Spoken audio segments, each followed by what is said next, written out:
Due cose sicuramente le facciamo subito: la stima dei danni e gli stanziamenti di tutti i soldi che servono nella legge di bilancio, quindi non si aspetteranno mesi, la legge di bilancio è in discussione in Parlamento e mettiamo dentro i soldi.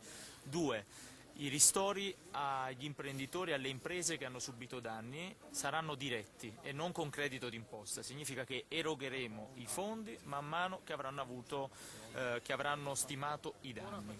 E terzo, è chiaro ed evidente che ancor più della passata stagione si deve tornare qui, nella stagione turistica, si deve venire qui in massa e ci verrò anche io nel periodo natalizio. Verrò come turista, albergherò in uno di questi splendidi alberghi, in questa splendida zona, perché la vera forza adesso è ripartire con la stagione turistica e dare il massimo supporto alle imprese. Sicuramente tutte le scadenze che sono legate poi all'impossibilità di poter stimare i danni, di poter fare tutte le azioni che servono, saranno rinviate. Noi siamo a totale disposizione. Questo vale anche per l'Asiaghese e per le altre zone colpite da questo maltempo. È chiaro ed evidente, questo comune dove siamo in questo momento è il simbolo, ma in realtà sono tante le zone colpite, e anche sul tema del legno e della rimozione degli alberi caduti c'è stato un tavolo in prefettura stamattina, la regione è immediatamente attiva. Noi come governo centrale agevoleremo tutti i processi che servono sia a favorire le imprese locali in questo processo di rimozione di tutto questo legno